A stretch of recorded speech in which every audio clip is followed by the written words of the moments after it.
Vamos então dar início à nossa reunião, mais uma vez estudando o nosso livro Justiça Divina. Vamos nos concentrar, esvaziar nosso coração, nossa mente, todo o nosso ser nesse momento, para acolher a espiritualidade amiga que vem nesse momento ao nosso encontro, para nos dar discernimento, sabedoria, sempre pedindo que nos abra muito todo o nosso ser para podermos acolher essa palavra, para podermos entender aquilo que precisamos mudar dentro de nós, aquilo que precisamos realizar no nosso dia a dia, as pequenas coisas para o nosso crescimento espiritual. Pai querido, Pai misericordioso, Pai de infinita bondade, nesse momento acolhemos a Ti através de toda a mentoria dessa casa, de conselheiro, todos os nossos anjos guardiões, espíritos simpáticos que se encontram aqui. Acolhemos todo esse amor que tem por nós e pedimos, ó Pai, amparai-nos, socorrei-nos, estejai conosco e com todos aqueles que nesse momento, mesmo à distância, estão junto a nós pelo pensamento, pelo objetivo de querer sempre melhorar, querer sempre o bem maior. Assim, ó Pai, te pedimos permissão de iniciar o nosso encontro desta noite, todos juntos o nosso. Graças a Deus. Então, hoje temos a página de responsabilidade da nossa querida Ângela. Ângela, você tem a palavra, fique à vontade. Boa noite a todos. Desde já quero agradecer pela oportunidade, porque cada vez que nós somos convidados a falar sobre o Evangelho, é uma oportunidade de aprendizado, de renovar o nosso entendimento, de despertar, né?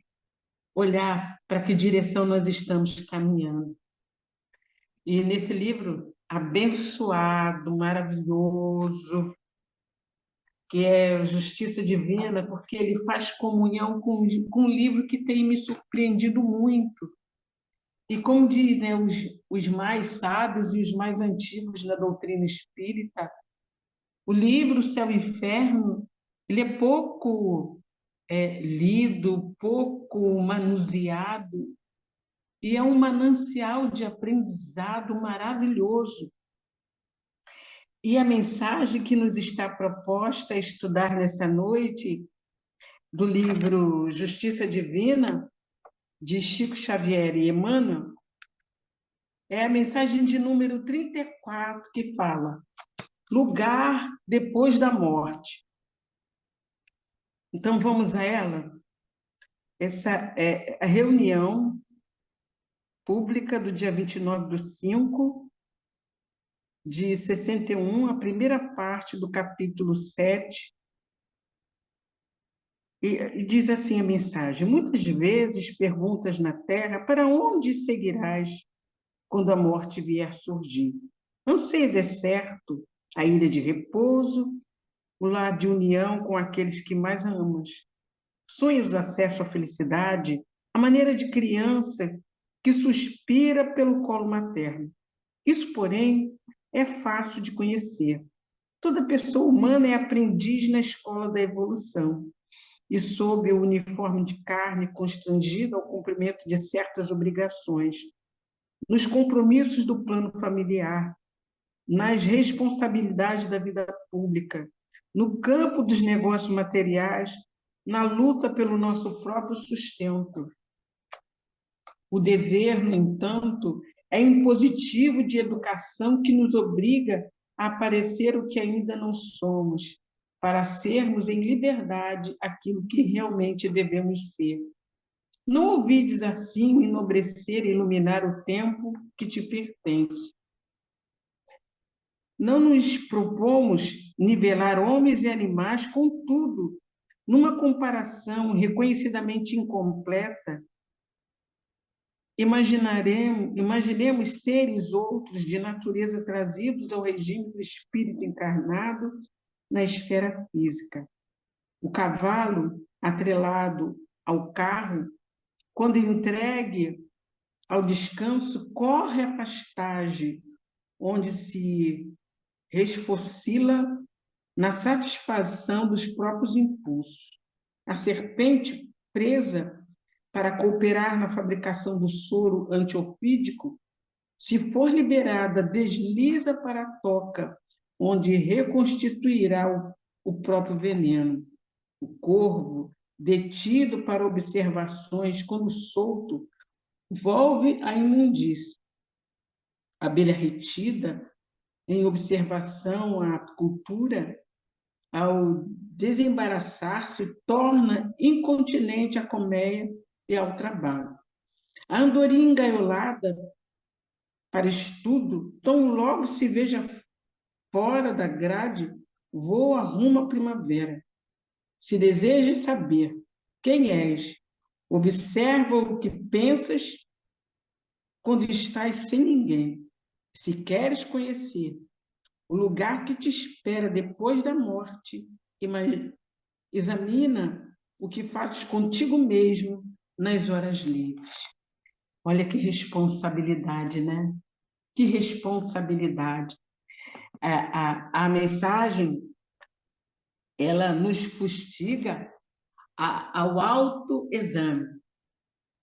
E, olhando o livro dos Espíritos, a gente já sabe, qualquer página nos diria da erraticidade, dos caminhos, dos lugares, aqui vai para lá, se fez isso vai para cá. E, na realidade, a gente começa a compreender que não é o desfolhar de uma página. A página traz as vivências, a experiência na construção da mensagem para o nosso aprendizado. Mas o convite dessa noite, em se tratando de nós averiguarmos, é claro, como diz a mensagem, ao desencarne, nós queremos voar ao encontro daqueles a quem amamos, sem sombra de dúvida. É o nosso sonho, a nossa esperança, quem tem mãe, quem tem pai, os seus amores, os seus amigos, essa é a nossa esperança, esse é o nosso cântico de júbilo. Aqueles aqui que já venceram grandes jornadas e estão aprimorados e sonham com aquele voo de não ter que voltar às rodas da encarnação, aquele grande encontro que toda alma quer ter um dia, o mesmo encontro que Madalena, o mesmo encontro que Paulo de Tarso e os espíritos discípulos de Jesus, né? Aquele encontro com o Mestre. No nosso caso, ainda demora um pouquinho mais, estamos forjando o nosso aprendizado, ainda na fornalha da aflição, assim como nos foi apresentado, né? Estamos ainda, assim como no cavalo, preso a algumas coisas, né? Vivenciando essas experiências. Mas a pergunta foi feita: para onde nós vamos? O que nós temos construído? Porque vai depender muito desse momento de experienciar. E quando nós estamos sós, aonde nós vagamos, por aonde nós caminhamos? Bem, estamos vestidos ainda. O que temos feito? O Evangelho fala que muito vai ser pedido a quem muito recebeu. E nós, por misericórdia e bondade, nos atrelamos num compromisso antes de encarnar, com essa doutrina. Nos envolvemos, assumimos esse compromisso de retificação da nossa maneira de ver a vida. E assumimos, não foi com qualquer pessoa, assumimos conosco primeiro, com Cristo, com aqueles que estão à roda de testemunha da nossa vivência, quantos deles torcendo para que a gente vença cada descaminhos que a gente percorreu, somos levados a traçar aqueles mesmos lugares, a encontrar aqueles mesmos espíritos, e cada reação quer dizer alguma coisa a respeito de todo esse traçado que fizemos. Então, esse momento carnal, animal, né, como disse a mensagem, que o nosso processo, a gente não sai, não somos cavalo, não somos égua na comparação, mas não deixamos de fazer parte desse grupo. Espera-se que, depois de tanto tempo, o nosso raciocínio, o nosso aprendizado e tudo que temos recebido através dos ensinos de Jesus modifique o nosso entendimento. E que, através disso, olha o nosso comprometimento. Os seus discípulos ouviram e, por ouvir, foram limpos. Lembra, eles perguntaram a Jesus, por que tu fala para eles por parábolas? Porque a voz foi dado, né? Imagina. E ele disse para ele, vós já estáis limpo pela palavra que vos tenho falado. A nós, o comprometimento, nós recebemos o Evangelho e recebemos um abrir de leques para a nossa compreensão ser maior. Não é um complemento, não. Mas cada amigo espiritual que se comprometeu a ajudar no nosso esclarecimento vem abrindo leques, trazendo essas parábolas, abrindo mais para que a nossa compreensão, que rudimentar ainda, tenha condição de beber, de se alimentar. Agora, de novo, a pergunta, o que nós temos feito de tudo isso? Para onde nós temos levado? Ontem, eu tive a oportunidade de retornar à escola e recebi um papel da professora de português e tinha algumas perguntas.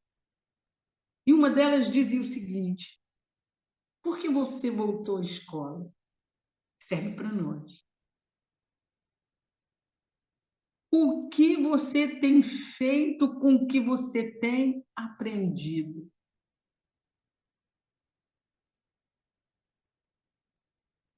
Qual é o teu prazer na vida?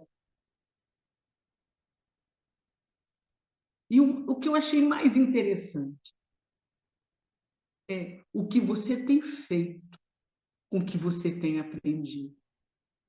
Porque essa resposta vai responder para nós para onde nós iremos, que é a grande pergunta, é a grande mensagem, né, para nós, o lugar que iremos depois da morte, aonde nós estamos construindo a nossa casa, como estamos construindo, como estamos preparando, o que nós vamos levar na bagagem. A continuidade da vida é uma realidade, mas quantos saem daqui em meio a intempéries e a gente só pode lembrar de uma palavra. Voltei, quer dizer uma coisa muito importante para cada um de nós que tivemos oportunidade de tocar nessa obra. Grande foi o trabalho desse nosso irmão. Grande. E nós, a raia miúda, aprendizes, em comparação com a responsabilidade assumida por esse espírito diante da doutrina em relação ao encarnado, desencarnado, a responsabilidade de uma federativa. Então, qual é o lugar que nós estamos preparando para estar? E a mensagem do capítulo 7 do livro Céu e Inferno, ela também nos faz algumas perguntas, nos chama à realidade da vida que nós estamos construindo em relação ao futuro nosso, da espiritualidade, e nos pergunta também o que nós estamos fazendo com a doutrina, o que nós estamos fazendo com toda essa bagagem que nós estamos recebendo, qual o efeito disso em nós. E diz assim a mensagem, no capítulo 1, item 7, diz assim: nessa doutrina, a fonte universal de inteligência fornece às almas humanas é independente da divindade, se é superior e distinto, que anima tudo por sua vontade. Não é precisamente um panteísmo. O panteísmo, propriamente dito, dela difere quando, segundo ele, o princípio universal da vida e de inteligência é o próprio Deus. Deus é ao mesmo tempo espírito e matéria. Todos os seres, todos os corpos da natureza compõem a divindade. Gente, isso me deixa assim meio perturbada, só de ouvir uma coisa assim, porque a gente já está assim, por dentro do nosso entendimento, Deus, com todas as suas benesses. Então, compor uma coisa assim, ler uma coisa assim, que nós estamos em Deus, isso é uma realidade. Que Deus está em nós, por nossa filiação, também é uma realidade. Que a divindade dele está em nós, somos seus filhos, então somos parte. Ele não nos criou do acaso, não pegou uma... Então, temos parte divina em nós. Mas não dessa maneira bizarra que compõe o texto, de que está dentro, quer dizer, no final das contas, é uma coisa bizarra que você não sabe se Deus é Deus, se Deus sou eu, que você é Deus, quem é Deus, é uma bagunça, né? Na realidade, esse texto faz uma bagunça na cabeça daquele que começa a caminhar e não vê diferença nas coisas que está vivenciando. E não consegue ainda separar Deus de Jesus, igual criança na evangelização. E fica aquela coisa assim, sentenciando Deus, a maneira do homem, com suas vicissitudes, com seus vícios, com suas malquerências, com as suas querelas, né? E isso não é próprio do divino, isso não é digno do divino, não é digno daquele que nos criou por um momento de muito amor, de muita ternura. Então, diferir, separar ele dessas... e não juntar com as nossas deficiências. Aí a gente já compreende que existe uma deficiência nessa maneira de compor e de aproximar a divindade do ser.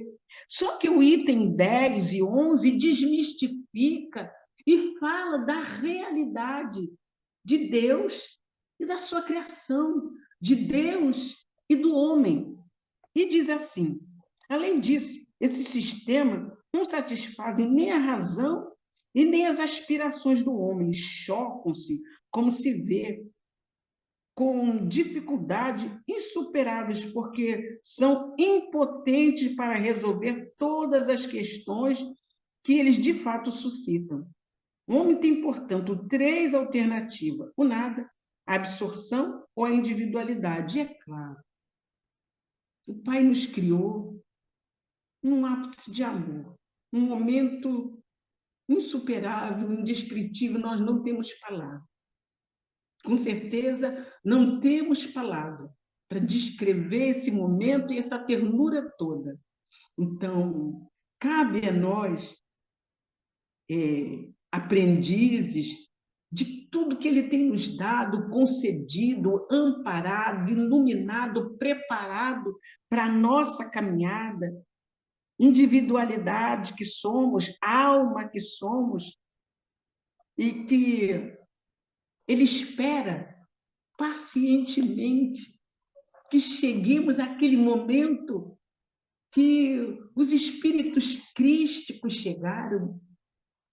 A nossa caminhada, a nossa jornada está um pouco mais dolorosa, mais demorada, mas, na realidade, o que nos aguarda é esse momento desse encontro maravilhoso com aquele que nos criou, com aquele que nos ama, com aquele que pacientemente espera o nosso momento de transformação como filhos do seu amor. E aqui, se a lógica nos conduz à individualidade da alma, ela também nos leva a esta outra consequência. O destino de cada alma depende de suas qualidades pessoais. Então, para onde nós vamos? De novo, o que nós temos construído? O nosso desejo é estar com os nossos amores. Vamos trabalhar para esse encontro. Vamos mover para esse encontro. E é importante que a gente se dê, que a gente se doe, que a gente prepare. Somos, sim. Temos as nossas deficiências que estamos a caminho de vencer. Todos, como diz a ti sempre, a caminho da luz, a caminho dessa grande transformação. Já reconhecemos que as nossas delinquências nos trazem dores.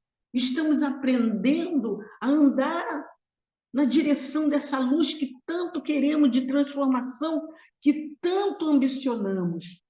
E é claro, o que ainda tem de animalizado em nós está a caminho do sublime. Cada um de nós, como, né, cada um, o momento de criação foi diferente, a maneira que a compreensão chegou, que a dor nos tocou e que fomos transformados, dá a nós um momento diferenciado também de harmonização com o bem. Mas todos nós estamos indo nessa direção, desse progresso, desse momento que vai ser inigualável. Estamos preparando, estamos indo nessa direção. Ainda não estamos prontos, mas estamos a caminho. E, como eu acho que já está quase em cima do laço, tem uma mensagem aqui que ratifica essa mensagem do livro Justiça Divina e do Céu e Inferno. Ela é de Emmanuel, no livro Vinha de Luz, que é meu livrinho de cabeceira, meu companheirinho, e a mensagem de número 171, e diz assim: no campo físico, semeia-se no corpo animal e ressuscitará no corpo espiritual. É de quem? O bandeirante do Evangelho, claro, Paulo de Tarso, em 1 Coríntios 15, 44, e diz assim: ninguém menospreze a expressão animal da vida humana, a pretexto de preservar-se na santidade. A imersão da mente nos fluidos terrestres é uma oportunidade de sublimação que o espírito operoso e desperto transforma em estrutura de valores eternos. A sementeira comum é um símbolo perfeito. E olha, irmãos, prestem atenção, que coisa linda. A semente e nós e a semente, vamos entrar nesse ritmo? Cada um de nós entrando na terra, saindo a casca está saindo de cada um de nós, vamos viver. O germe é lançado à cova, estrutura sofre a ação dos detritos da terra, a afronta a lama, o frio, a resistência ao chão, mas em breve se transforma em verdura, e a utilidade da folhagem, em perfume, em cor, nas flores, em alimento, em riqueza nos frutos. Compreendamos, pois, que a semente não estacionou, rompeu todos os obstáculos e, sobretudo, obedeceu à influência da luz que a orientava para cima na direção do sol. A cova do corpo é também preciosa para a lavoura espiritual. Quando nos submetemos à lei que nos induz ao alto, e olha quantas vezes nós já fizemos isso, quantas vezes nós fomos a semente, entramos no corpo, depois saímos, e quanto aprendizado tem acontecido às nossas almas. Como é importante a gente se colocar, se olhar assim, essa semente que entrou, e olha como nós estamos diferente do começo. Queria falar sobre um lugar que todo mundo tem medo de entrar, que todo mundo fala daquela passagem dolorosa, quando se rompe o elo da vida física, e a maioria, ai, porque o umbral, gente, aquele lugar é um corredor, é um lugar de passagem. Se nos demoramos, é porque trabalhamos pouco a respeito do nosso momento de passagem. Então, vamos trabalhar bem para que a nossa passagem nesse lugar seja pequena. Mas, se for grande, vamos usar a história que nós já escrevemos e está ali dentro daqueles corredores. E olha quanta história. Quantos entraram urrando e saíram em cântico de louvor da prece de alguém. Cada momento é momento de aprendizado e amor. Se caímos ali, a necessidade nos levou para aquele lugar. É que nós não lembramos quantas vezes entramos e saímos desse corredor, entramos e saímos desse momento, dessa vivência. E quantas vezes foi esse momento aí que nós reconhecemos quem verdadeiramente somos. E hoje existe essa luz que mora e começa a brilhar. E quando você abre a boca, faz a diferença para aquele que te ouve, que não tem mais uma roupagem física e tem sede e fome de justiça, que não tem mais uma roupagem física, que não tem quem ore por ele, que não tem mais uma roupagem física e necessita de carinho. Quando você abre o teu evangelho, quando você canta, quando você fala sobre o Cristo, você banha alguém. Mas foi nesse corredor escuro, foi nesse lugar que as pessoas têm como dantesco, por conta das histórias, das vivências. Vamos nos trabalhar para que esse momento que nos é dado de ser a semente, a planta que nós somos, as varas da videira que somos convidados a ser todos os dias por Jesus. Não esqueçamos. Ele conta ainda conosco, ainda estamos vestidos do nosso uniforme carnal. Vamos trabalhar um pouquinho mais para quando se cumprir o desejo do nosso coração, ou aquilo que for melhor para o nosso aprendizado. Eu não sei se peguei a meada do fio, mas o que veio ao meu coração foi essa sementeira de luz, em que nós somos semente, árvore, a terra, o aprendizado, a dor que nos visita, nessa escola bendita, nesse hospital que nos trata aqui a terra, está nos dando oportunidade. Então, que Jesus nos abençoe. Vamos conversar com o Mestre, amoroso amigo das nossas almas. Obrigado, porque a semente que somos nós estamos diferente de quando o Senhor plantou. Cá estamos preparando para o nosso grande encontro, para esse abraço que queremos, Jesus. Não invejamos Madalena nem Paulo, mas sonhamos todos os dias com esse momento. Abençoa-nos no nosso esforço, auxilia no nosso progresso e nos dá força a cada um de nós para seguirmos a noite, para esse grande encontro, para esse grande abraço. Te agradecemos por tudo, Jesus, a Ti e esses trabalhadores que em Teu nome auxiliam o nosso progresso. Muito obrigada por esse momento, graças a Deus. Graças a Deus. Muito obrigada a você, Ângela, sempre com tanto sentimento, né, com tanta verdade da sua existência, né, do seu ser, desse espírito iluminado que você é.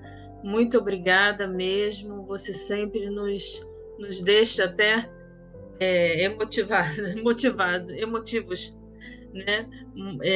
Achei muito interessante quando você colocou, né, que a professora perguntou por que vocês vieram aqui, né? Vocês vieram para a escola, e o texto fala que às vezes o dever e a educação em si acaba impulsionando a gente a mostrar às pessoas aquilo que não somos. Eu acho que fazendo essa ponte com o que a professora perguntou, é isso, a gente tem que se perguntar todo dia o que fazemos, por que estudamos, por que realizamos, qual é o objetivo, né, verdadeiro, que mostra o que realmente nós somos, e não sermos o que a sociedade quer, o que as pessoas impõem, o que é dever pelo dever, mas que sejamos por amor. Muito obrigada, Ângela. Você sempre nos deixa assim, né, com o coração chorando. Quem quiser falar, pode abrir o microfone. Obrigada, Ângela, pela sua dedicação sempre de estar estudando. Eu acho que a resposta a essa grande questão de para onde vamos é muito fácil de ter. Quando dormimos, estamos parcialmente emancipados.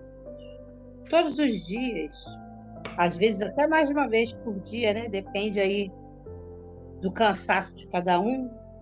Aonde temos ido? É para lá que nós iremos.